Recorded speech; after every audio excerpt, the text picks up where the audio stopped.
Politica all the way. Politica all the way. Politica all the way.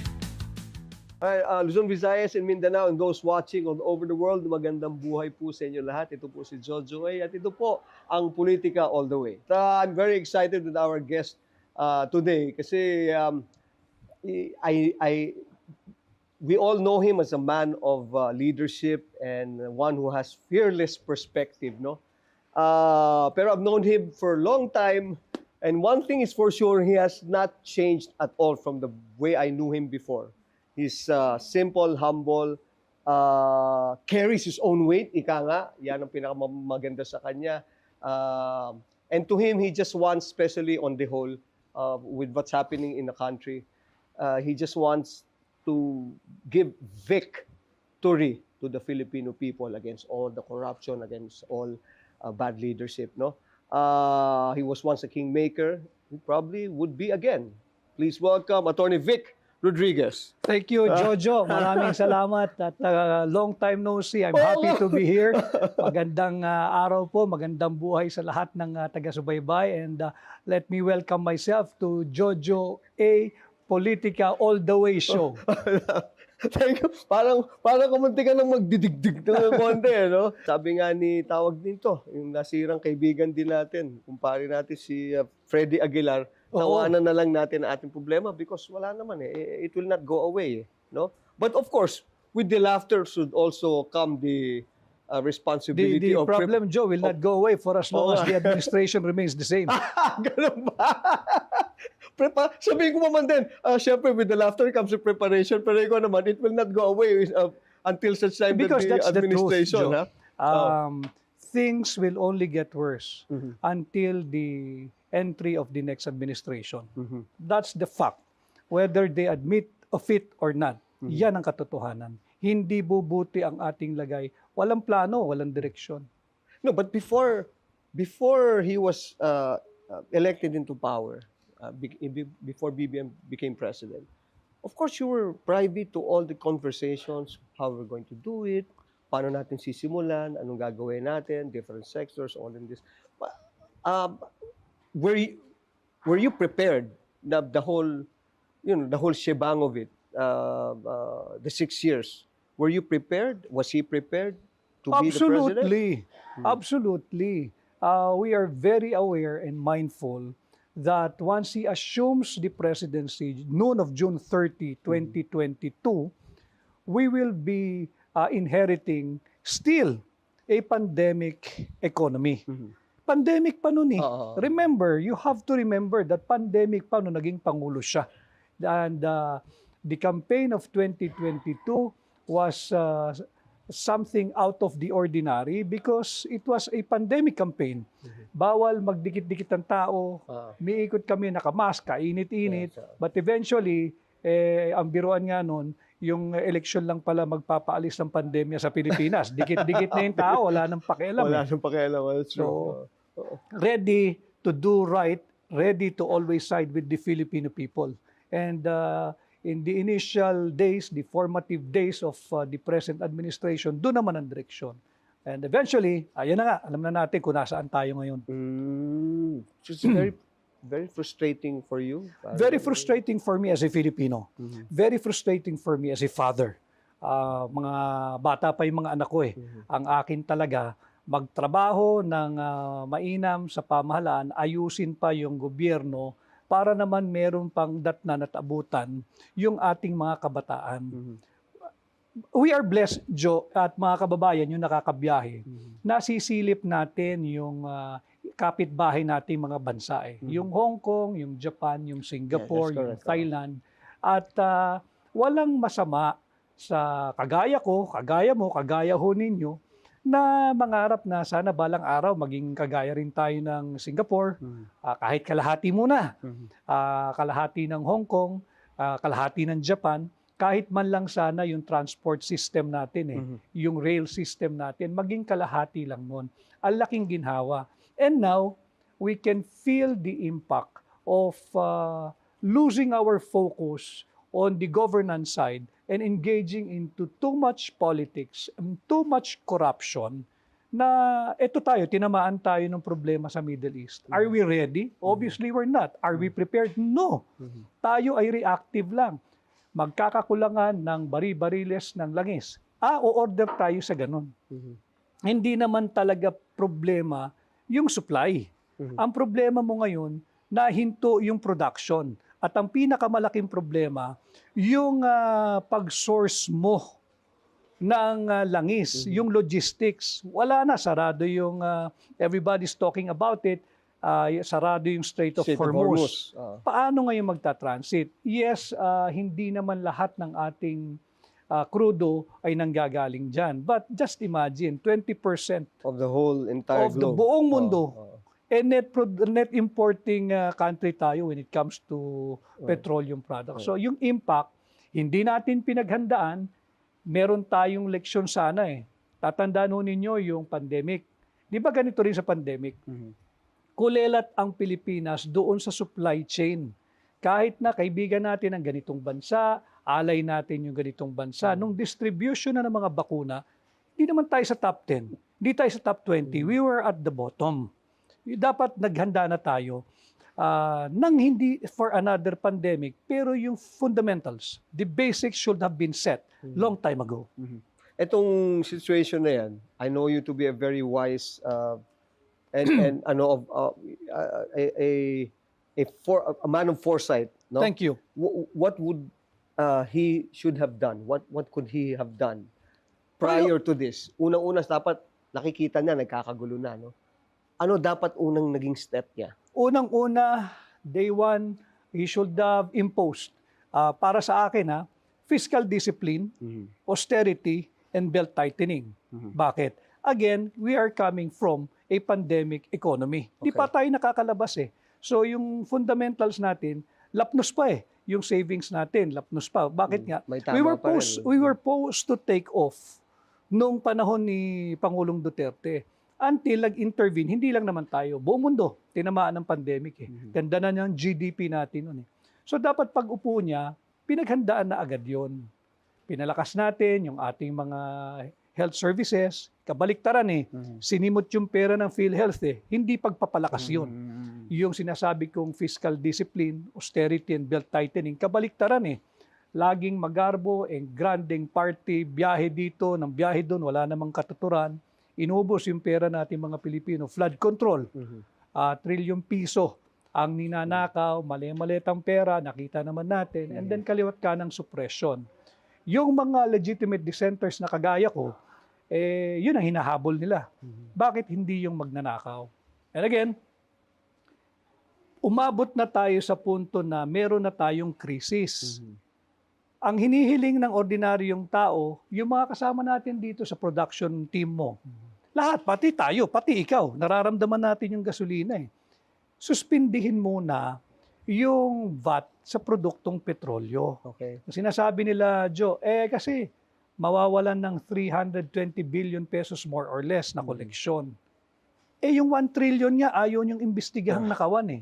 What is 320 billion? My point is, bakit pag yung kaginhiwaan ng ordinaryong tao, ayaw mo? Pero pag nakawan ng mga alipores mo, sige-sige lang kayo. And yet, may kampanya, pay your taxes early, pay the right taxes. Paano gaganahan ng tao? Ninanakaw lang nila yung pera ng ordinaryong tao. Ganun kalaki pala ang trillion na pala ang flood control. I thought it was just we're talking about the whole entirety of it, no? Hindi lang sa Bulacan area. Hindi lang.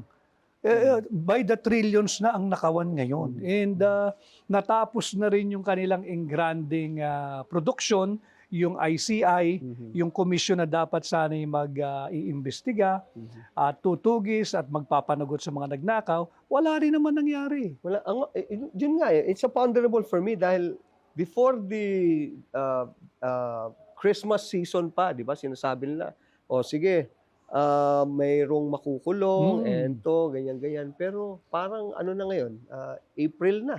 Tapos na nga yung Pasko ng pagkabuhay. Yung unang Pasko. Nag-Chinese natapos New na. Year na rin, dalawang New Year na, dalawang Pasko na. Mhm. Wala pang nakukulong. Yung So, ano yan? Dambuhala, Is yung it Dabiana, yung Pating, wala, pag-alagala pa eh.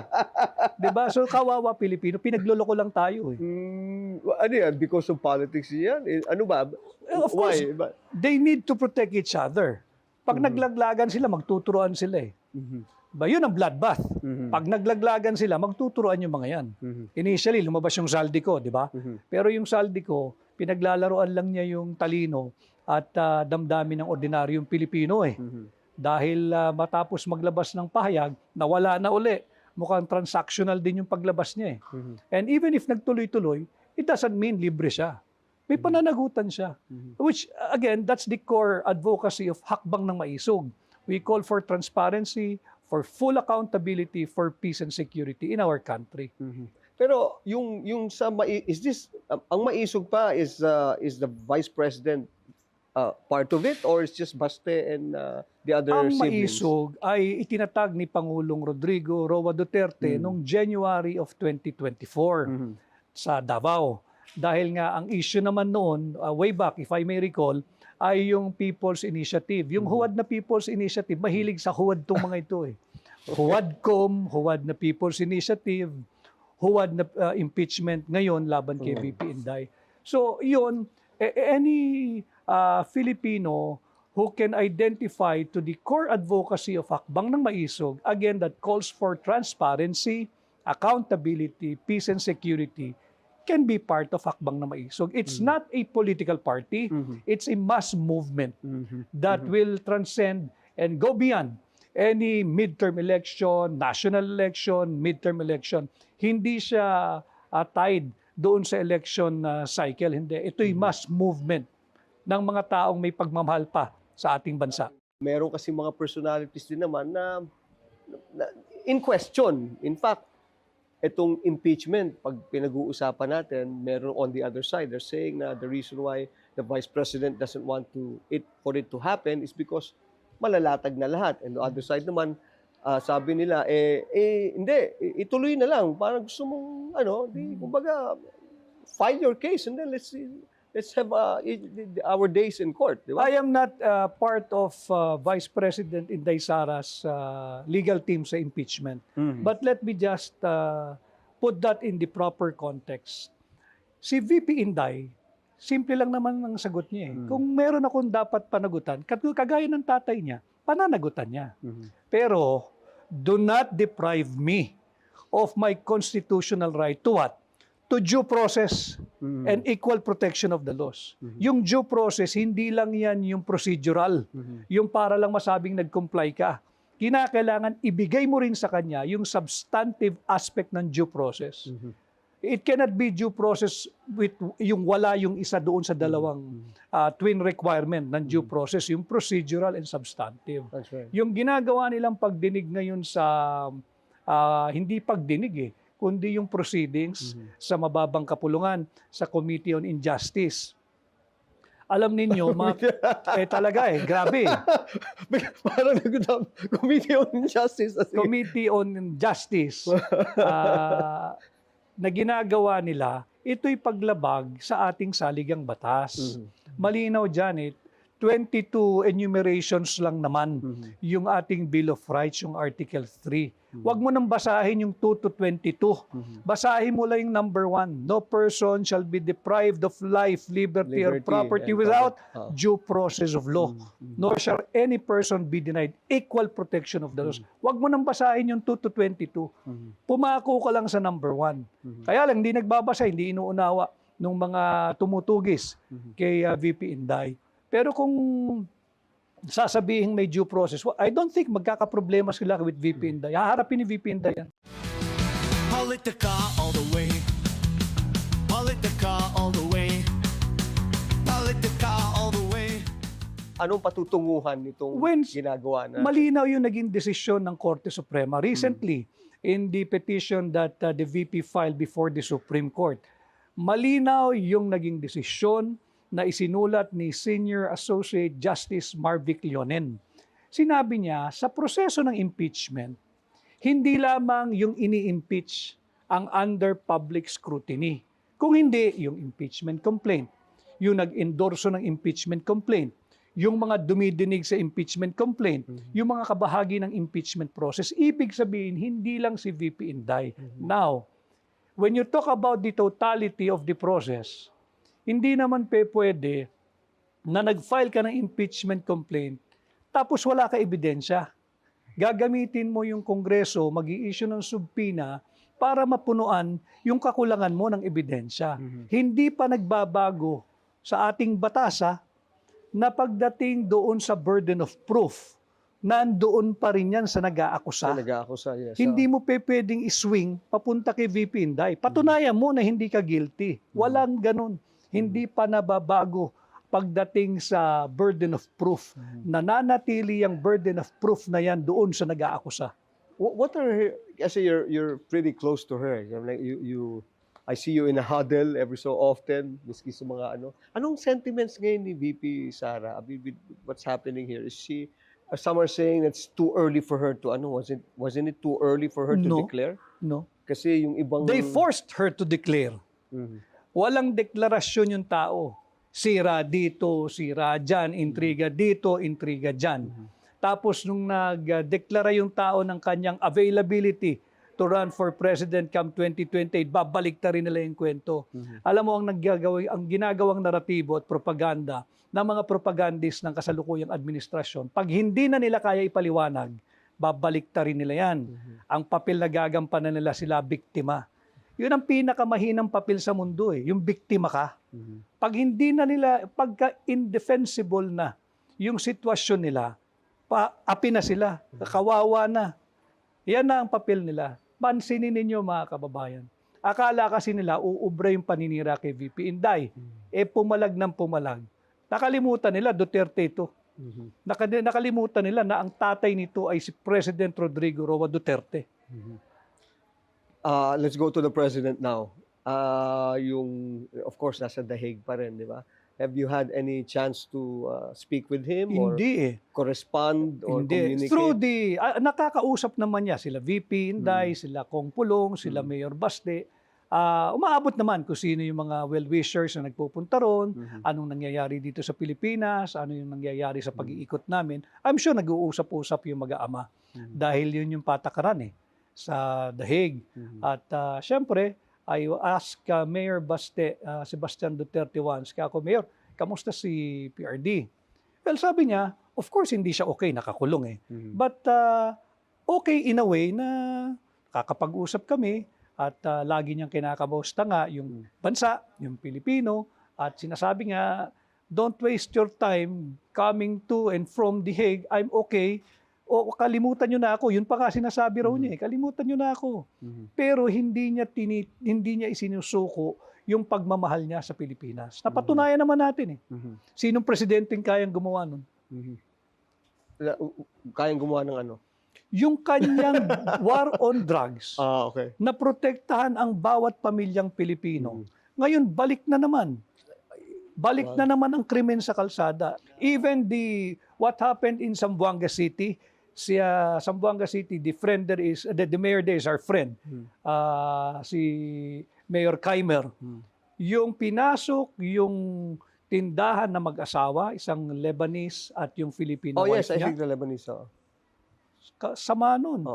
Ang sama nun. Ibig sabihin, kasi nga, hindi naghanda ang pamahalaan dito sa nangyayari ngayong gulo sa gitnang silangan. Walang paghahanda Gutom na. Ultimo yung mga kapatid natin na miyembro ng public transport sector. And they're very, very emphatic in one interview that I watched. Ang sinasabi nila, hindi kami humihingi ng limos. Hindi kami humihingi ng awa. Ang hinihingi namin, bigyan nyo kaming oportunidad makapagpasada. Bigyan nyo kaming pangkrudo at kami nang bahalang lumarga. Magtrabaho. Matitigas ang tuhod ng Pilipino pagdating sa trabaho. Kaya nga tayo maasenso sa ibang bansa. Why? Because in other countries, mga kababayan, Filipinos are given a fair chance and fair opportunity to earn decent money.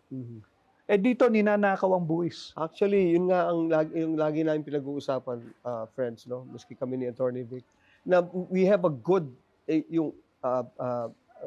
the Filipino people are very resilient, tayo, hardworking. Oh, yeah. We're the easiest to please. 1, 2, 3 tayong beses kumain and then some extra for education and for rest and recreation, okay na tayo. And yet we're not able to, well, sadly, no? Dito sa alam naman, loob, sa loob ng Pilipinas. hindi But natin. look at our kababayan sa outside. Sa outside, They're correct. doing so well. Kaya nga yung sinabi mo kanina, paglabas mo ng bansa, tsaka kasasama yung loob mo. Actually, that's the first sentiment that I get. Every time I go out of the country, yun yung una ko na, imbis na masumaya ako, nalulungkot agad muna ako talaga. Mga isang araw ako malungkot bago ako sasaya. Kasi nakikita ko yung development, yung progress, and yung power of the people to make change, no? Na ganun sila we're mas empowered sila doon kaysa dito. Agree. Parang ganun yata. Look at Singapore way back 1965. Hindi naman ganyan ang Singapore. Yeah. Higit tayong maunlad sa Singapore. That's correct. At yung mga batang nanonood, andyan naman na. Google, nandyan na. AI, ChatGPT. I-search din nyo ano itsura ng Singapore 1965. Yeah. Malayong malayo sa itsura ng Pilipinas. But look, sila umunlad ng umunlad. Tayo umatras ng umatras. And by the way, nakita ko yung datos na inilabas ng PSA, yung halaga ng piso ngayon ay 75 centavos na lamang. Yun ang linabas ng PSA. Ang halaga ng piso ngayon ay 75 centavos na lamang. At ang ginamit pa nilang basihan, kung ang gagamitin mong basihan ay yung presyo ng mga bilihin noong 2018. 75 centavos na lang. 2026 ngayon. Ang ating inflation rate for the month of March is 4.1. I think lower than 75 centavos na lang ang halaga ng piso natin ngayon. Para maunawaan ho ninyo, yung 1,000 ninyo, ang halaga niyan ay 750 na lang. Pero base sa presyo ng mga bilihin noong 2018, pag binase mo ngayon yan, 2026, baka mas mababa pa. Mas mababa pa. Politica all the way. Politica all the way. Politica all the way. Since you put the 1965 in, no? That was just about the time na si the Apo, the older one, no? The senior, came into power. Siya na yung naging presidente natin right after the makapagal comparatively, we've learned our lessons in history. Was the older one, was the senior one better than the comparing both To be objective, may output yung matanda. May output. Kikita naman natin ang kalsada. Yung itong anak, nawawala yung flood control projects. Hindi ba ang laki ng pagkakaiba nun? Yung tatay niya, kahit paano may kalsada, may progreso, may infrastruktura. Ito, flood control projects na nga, tinalo mo pa. Anong nangyari? Dinalubog sa baha yung napakaraming komunidad. Not only that, ang daming namatay sa baha. Na nung lumabas na itong flood control scam, na pag-alaman natin na hindi pala dapat malubog sa baha yung isang community, hindi naman pala dapat namatay yung daan-daang Pilipino kung hindi ninakaw yung pera para sa flood control or mitigation project. So yun ang malaking pagkakaiba. Okay.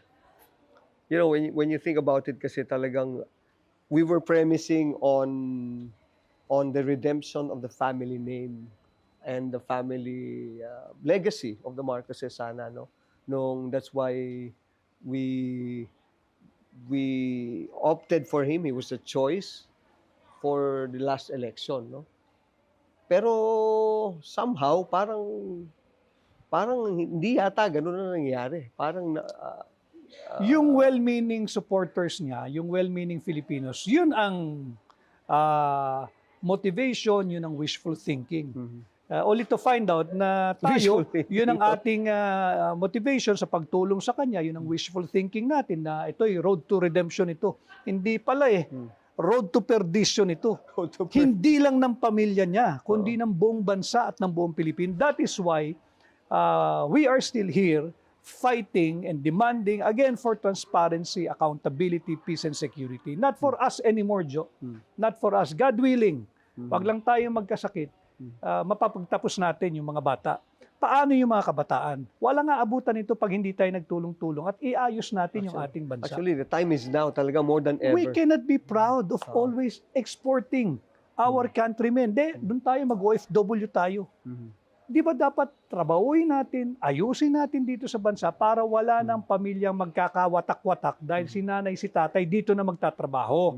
May opportunity dito at kung magkano sinasahod doon, comparative na or competitive na at the very least yung magiging sahod nila rito. Yun sana ang magandang itsura ng ating bansa kung matino ang namumuno. Oh, we still have 2 years. Halos. Tama ba? We still have 2 years, no? 2 years. Yeah. It can still be done. What do you think? And, di ba? I'm a very positive With this person. style of governance, if you may call it governance, no way. Hindi na kaya. Wala na ito. Wala na ito. Wala na. Wala na ito. Wala na. Wala. Paano? Natapos na yung kanyang self-imposed deadline na may makukulong, December 15. Pinagtatawanan natin na ilang Pasko na yung Christmas ng 25, yung Pasko ng pagkabuhay, yung normal na New Year natin, yung Chinese New Year natapos na. Mag-uulan na naman eh. Babaha na naman. May mapeperwisyo na naman. Wala pa rin nakukulong. Paano? And I saw some numbers, and numbers do not lie. 63% of us Filipinos merong negative sentiment on Philippine economy, and on the way, Marcos is running the country. 63% napakataas niyan.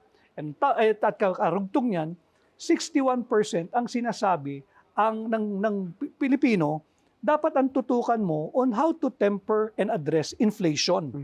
Hindi yung walang kabuluhan at panay kabulaanan na impeachment laban kay VP Inday. Hindi yun ang kailangan natin especially now. Kailangan natin paano mo makakapagbigay luwag sa mga ordinaryong tao. And again, I support the call. In fact, I'm campaigning for the temporary suspension of VAT on petroleum products. Dahil lahat naman apektado niyan. Nandyan ang kuryente, nandyan ang tubig, nandyan ang public transport, nandyan na yung pang-araw-araw nating pangangailangan. Dependent tayo dyan. Subsidies on the Can we do that? Can we subsidize say for instance yung mga like basic utilities? This is the best subsidy. Ito na. Tanggalin mo muna yung taxes. Kasi yung subsidy niya, yung targeted ayuda, lukuhan yun eh. Actually, yun nga yung sinasabi ko, dapat hindi na gano'n. Dapat i-subsidize na lang yun. Paano yung production team? Paano ako? Porque ba hindi tayo miyembro ng public transport sector, hindi natin iniinda yung taas ng produktong petrolyo?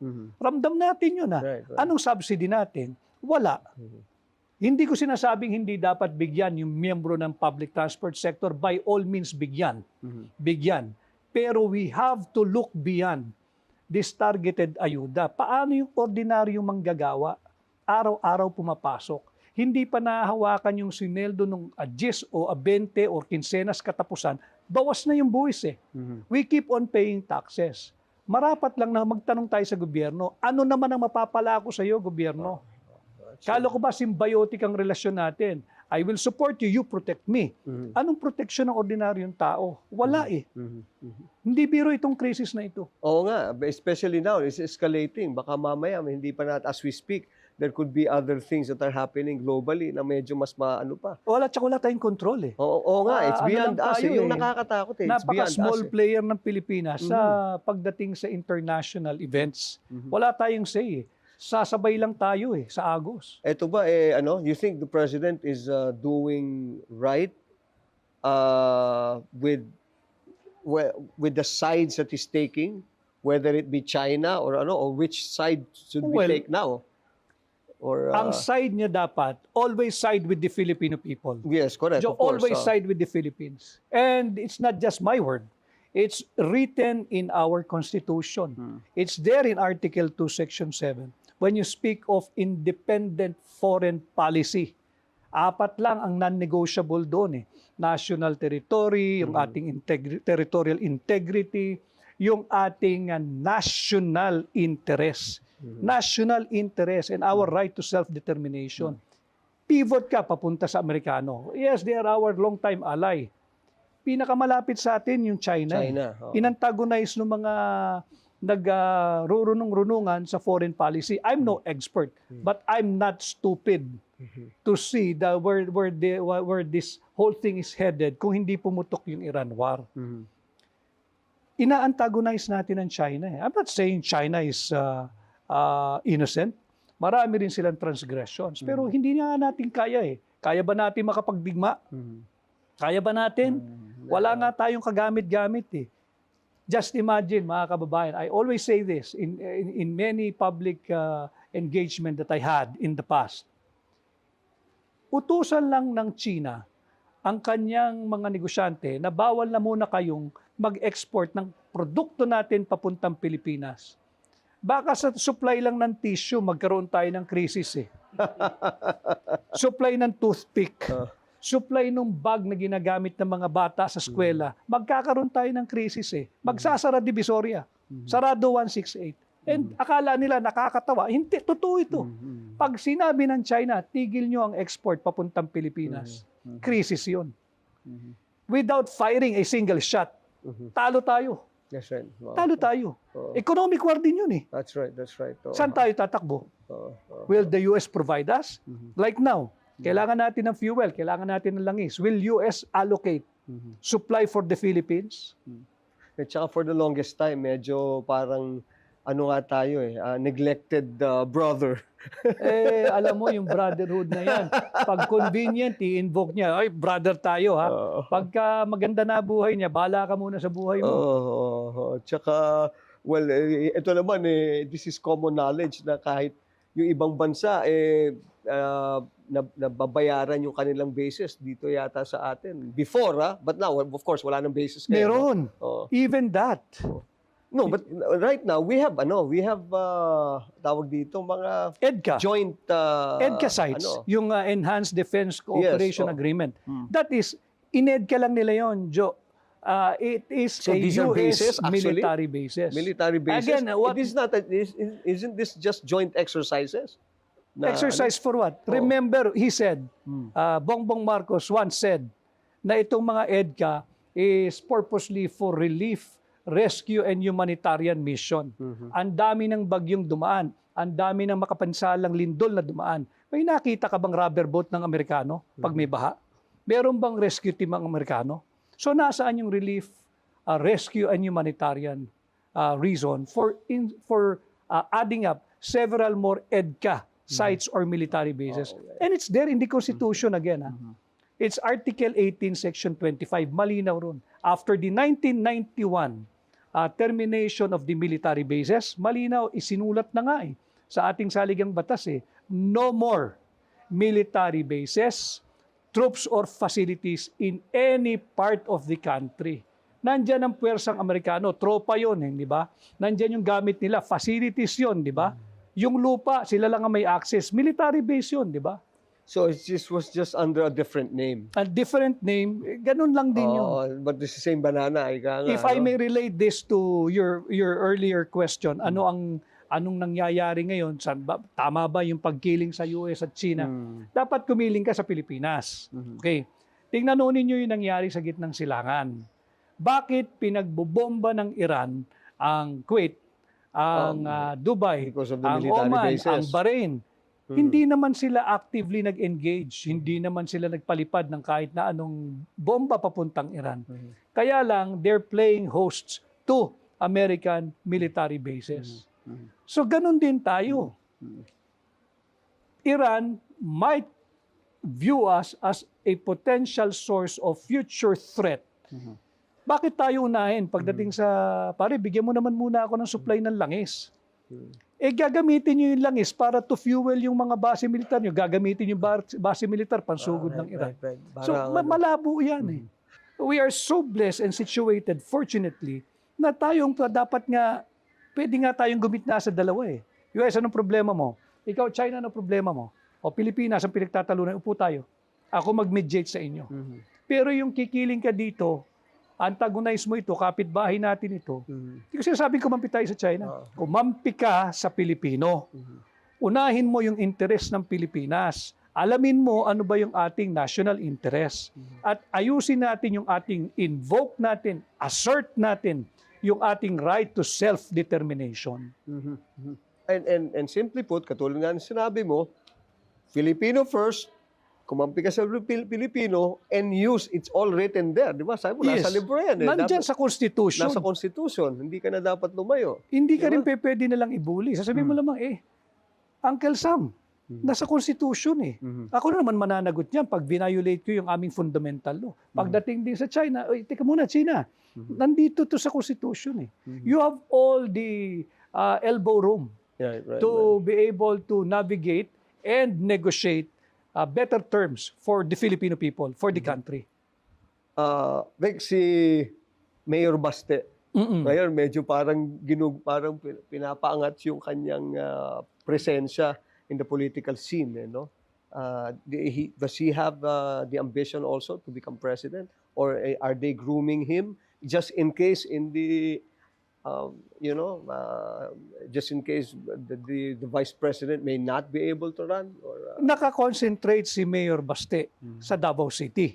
At I don't think any person or group kailangan nilang i-embellish or i-enhance yung estado ni Mayor Baste sa politika, national or lokal. Have to remember, he is the mayor of the biggest city in the Philippines, Davao City. That alone, yun lang, statement na yun It's already a testament sa kanyang kakayahan on how he's running Davao City. Now, does he have any ambition to seek for the presidency? Malinaw din sa kay Mayor Baste Ganun din kay kay Vice President Inday. Ang presidency is destiny. The more you try to aspire o ambisyonin mo man yan at maraming struggle, that's not for you.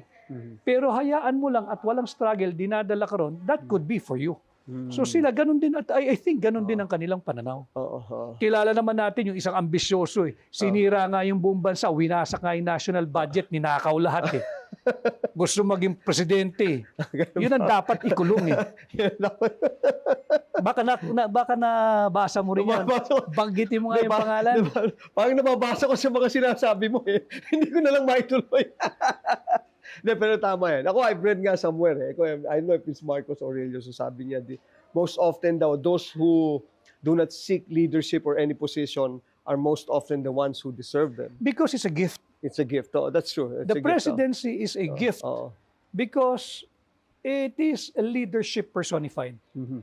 Kaya lang tayo mga Pilipino, curse ang nangyari. Wala tayong leader Wala tayong leader. Ninanakaw pa yung pera natin mga Pilipino. But leadership, presidency is a gift. Leadership is a gift na hindi lahat ay binibiyayaan at hindi lahat ay pinagkakalooban. Yung ganyan on that note, do you see minus hindi on the other side of the fence, like we have other ones like the pink and the other colors, other political colors? Do you see anyone else that may be good also for the country? Or, Meron naman, but not for the presidency. Call me biased, but yung love of country hindi nila pinakikita at hindi natin maramdaman Laging sinasabi kung ano-anong anti-corruption daw sila, sigaw ng sigaw laban sa corruption pero walang corrupt. Pwede bang may nagnakaw pero walang magnanakaw? Ano yun? Multo. Pwede ba? Hindi pwede kawawa. Kawawa ang kabataang Pilipino. We owe it to them. We owe it to them. Tayong umabot na sa ganitong edad. I'm sure marami pang mas may edad sa atin na magaganda rin ang layunin at mag-isip. And I consider most of them as my mentors. And I look up to them. Pero ganun ang buhay Umiikot yan Darating yung panahon, tayo na nasa edad nila. Habang may magagawa tayo para sa bansa, i-mold natin, molyihin natin yung mga kabataan, not just our children, yung mga kabataan na mahalin ninyo ang bansa. Sure mga kababayan, mahirap ang pinagdadaanan ng Pilipino, but never ever give up. Sa Pilipinas, huwag kayong susuko sa Pilipinas, huwag niyo isuko. At huwag ninyong isusuko at huwag niyong sukuan ang kapwa ninyo Pilipino. Politica all the way. Politica all the way. Politica all the way. Vic, ito you're very close to the president before, You still are. Was I? Kasi I've had a chance also to break bread with him before pa, no? In fact, I was one of those also egging him to run, Mhm. no? Na ano. And fortunate Ikaw enough pala may naman. kasalanan ng lahat ng ito eh. Hindi kasi Kung hindi mo binuyo, Jojo, wala tayo ngayon sa ganitong katayuan. Hindi. Thank you, mga kababayan. We have to thank this guy for admitting on national TV na binuyo niya. kasi ganito. I know him to be, he's a good guy. He's a very pleasant, charismatic person, and he did well as governor. He had a vision when we were talking about it, but you won't be there naman to help him out, be the president, to help him become the president at one point, and which you did actually. You're very instrumental in kingmaker ka di ba? So he's a good guy, di ba? I mean, Lahat naman ng tao may kabutihan eh. Mm. Lahat ng tao may kabutihan. And just to be fair and yeah, objective, but lahat ng tao may kabutihan. What happened? What happened?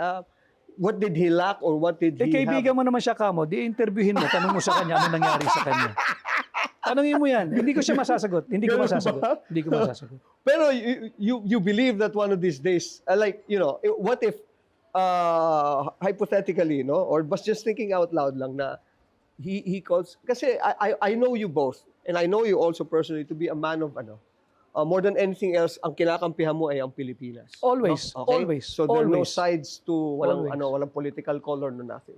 But if he were to tell you, sabi niya, Vic, pare, I know you to be, you have so much you can still offer the country. What do we need to do? I have 2 years, pare. Would you do it, and what would you do?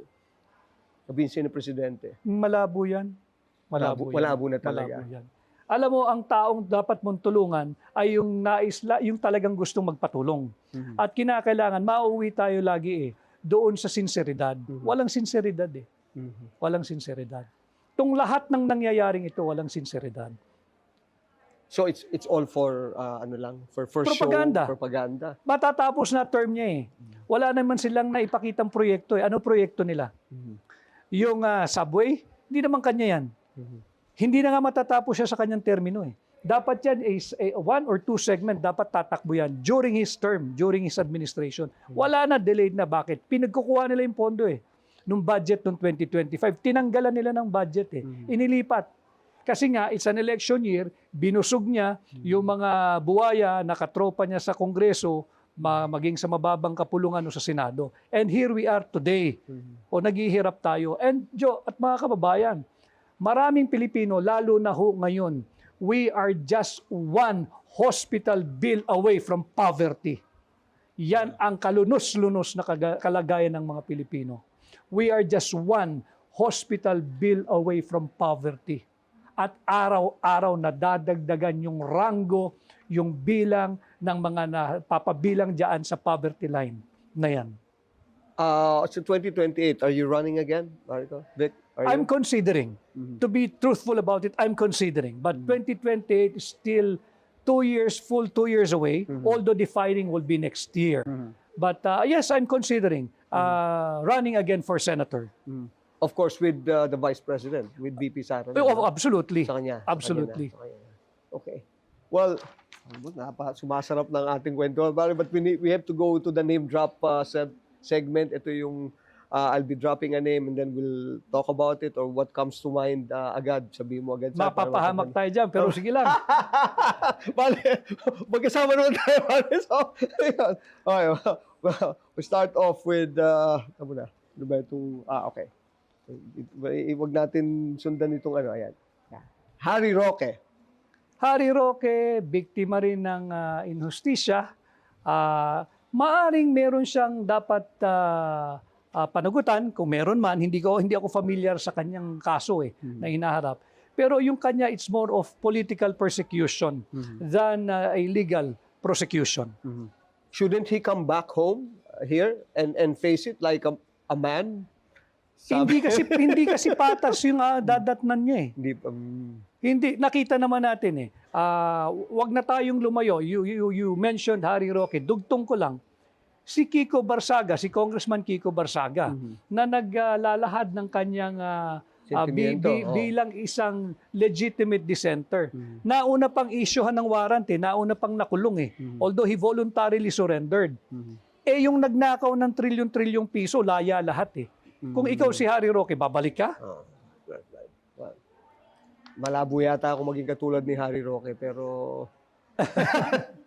no, pareho kami patriot. Yan. Senate President Tito Soto. Hindi ko alam anong nangyari sa kanya. Probably dahil nagsawa ng pabalik-balik sa Senado at siguro pakiramdam niya hindi na niya kailangan ng tiwala ng mamamayang Pilipino. Dapat ang paglingkuran niya yung interes ng Pilipino. Hindi interes si Bongbong Marcos. Huwag niyang pagtakpan. Okay. General Torre. Sino makakalimot kay General Torre kung paano niya sinalaula yung ating saligang batas? Pwede ka bang mag-aresto ng taong wala man lang warrant of arrest, na wala man lang kaso? Na ang sinasabing kaso ay nasa isang lugar na banyaga. Wala naman jurisdiction ang banyagang bansa sa Pilipinas. Walang warrant, walang kaso. Dinakip mo ang dating Pangulo. In fact, it's not even an arrest. It's a state-sponsored kidnapping. That is why people are out there in Supreme Court for 2 days now pleading sa Korte Suprema na desisyonan na yung petition for habeas corpus na inihain ng mga abogado ni Tatay Digong. Sasabihin nila, moot and academic. No, it's not moot and academic. Kinakailangan may managot. Pag na-desisyonan kasi ng Korte Suprema yan, mas mapapadali yung pagbuo ng kaso ng kidnapping doon sa mga involved. Is there before we go to the other ones, is there a way we can bring him back legally? Like for instance dito, sabihin natin na, sige, mali pala yung pagdala doon. Can we ask the ICC? Do we have the power and the jurisdiction? We have no power to bring him back? jurisdiction over ICC. But any issuance of our Supreme Court in the ordinary course of law will be given great weight and suasion by the other court, by the international court. Dapat ganon. I see. So magiging parang Kung influential na. kung patas si ICC. O ICC. Okay. Ping Lacson. Disappointed ako the way he handled the Blue Ribbon Committee hearing on flood control project scandal. Ang daming dapat ipatawag, hindi ipinatawag. Adrian Bersamin, Raijib Olaybar, hindi man pinatanong. Si former, kaibigan ko naman ito, mas senior sa akin ito, si former Executive Secretary Lucas Bersamin. Binanggit yung pangalan eh. Ang daming binanggit na pangalan. Even the poster boy of corruption ni Ping Lacson, yung congressman ng 1st District ng Oriental Mindoro, I just forgot his name now. Poster boy ng corruption. Walang kaso. Walang kaso. Yung privilege speech ni Ping Lacson, doon niya itinuturo lahat. Hanggang ngayon walang kaso yung poster boy niya ng corruption. Disappointing. Disappointing. Okay. Of course, VP Sara Duterte. VP Sara, ang aking presidente sa 2028. PBBM. Ibang pangalan na lang. Ibang pangalan na lang. Okay. I'm sorry. Dapat si Ralph Recto pala. Nalagpas ako si Ralph Recto. Ralph Recto, tumututol na suspindihin yung ating VAT. Dito sa aking nakitang data, 30% of ordinary Filipinos, tayo, ang kanilang sentimiento, disconnected ang pamahalaan sa marami nilang programa, proyekto at polisiya. Iyan ay isinasalarawan ni Ralph Recto. Yung pagtutol niya sa VAT, hindi mo pwedeng sabihin na, Jojo, na mababawasan ang koleksyon ng buwis, etc., etc. Again, trilyon-trilyon piso nga ninanakaw ninyo eh. Kayo lang nakikinabang eh. Itong VAT, temporary suspension of VAT on petroleum products ang makikinabang nito across the board. Bakit ayaw tayong bigyan ng konting lunas? Konting ginhawa lang. Hindi naman ito permanente. Actually, yun ang ponderable sa akin. No? You're privy to all the cabinet meetings before. Alam naman ni Presidente, or does he, yung sentimiento ng tao, because it's also, I'm sure it's also into social media, di ba? I hope. Nakikita man niya yung mga... Oh no, sincerely, I hope. Diba? Nakikita siya sa social Kaya media. nga eh, Pero hindi niya nakikita yung mga nasa social media. Well, for one, katulad na sinabi mo yan kay Ralph Recto, no? Secretary Recto. Ang dami ng, I think, ang mga comments yata, if you're looking at, lahat against sa kanyang pananaw on things, and yet, he's still there. He will not be called Vatman for nothing. Vat ganon. Vat naman ganon. Yeah, he's called as Vatman. O kaya nga. Hindi naman siya tatawaging Vatman kung sasang-ayon siya sa ating panukala. Pero bakit ganon? You know, in the conversation sa kabinete, wala ba nagbabato sa kanya yun na para bang, Mr. President, alam mo yun, mali yata si ganyan or ano? I do not know really now the workings of the cabinet. But, No, but during your time, ako sinasabihan ko siya. Sasabihan ko siya. Hindi naman ako employment-driven, Joy. Yeah, Hindi ako employment-driven. Wala akong pakialam ko, sabihin mo, you're fired o ay, bakit ganyan, matatanggal ka. Hindi. Sasabihin ko sa yung totoo. Again, because I will always side with the Filipino people. Yeah, Pag binigyan ka ng pagkakataong maglingkod ka na ng tapat. Dahil ang pinakamasarap na konsolasyon mo pag wala ka na sa pwesto, yung makasalubong ka ng ordinaryong tao, lalapitan ka, sir, thank you for your service. Iba yun eh. Iba na yan. Iba yun at naririnig ng anak mo, iba yun. At napakagandang environment na makalakihan ng mga anak mo, yung marami ka nasasalubong, hindi mo kilala, naririnig nila, salamat po sa ginagawa ninyo para sa bansa. Iba yun. Dahil pa natin pwedeng pagkwentuhan, pare kung painit pa lang tayo. Akala ko 2 oras to. Di pa nga tayo. Papunta tayo sa kantahan blues na lang. Pagka, ano ba mga go-to songs natin, pare? What is your favorite song pagka nasa karaoke tayo? Ha? Ano ba? Ako, kung anong lumabas na screen, kinakanta ko eh. Hindi, like, ano ba yung meron tayong noon natin sa fight. Ano man na yun? Oo, bago na ba kanta mo? Siyempre. Anong bago Sumasabay kanta mo? tayo sa panahon, pare. Hindi pwedeng luma pa rin. Believe mo na. Diba? Sige, what's one song na thrill me? Pare? Na bago? Oo. Matud nila. Oh. Yung version ba yan sa'yo? Hindi, yun pa rin. Yung pa rin. Thank you. And 2028 is just around the corner. I'm hoping that you still be very visible. Oh yeah, sure. I will be around. I made clear my intention to run again, but I am open to playing other roles as day progresses leading to 2028. But I will not turn my back sa inyo po. Hindi ko kayo tatalikuran, mga kababayan, mga mahal kong Pilipino. I will always side with you. And Kingmaker, the hard copy is still out. Go get a copy. It's great. This is a good read. Thank you so much. Thank you. Politica all the way. Ay, maraming salamat muli, Attorney Vic Rodriguez.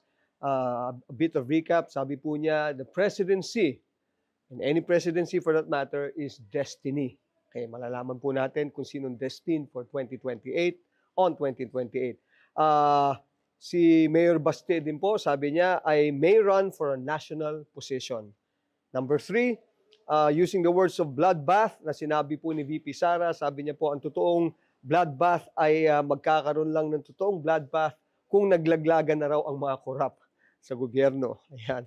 At last but not the least, sabi rin po niya napaka-importante na sa kahit anong bagay, ang dapat pong magkampihan ay tayong mga Pilipino.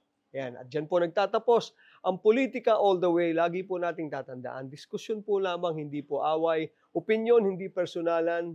This is Jojo A. Peace and love. Politica all the way.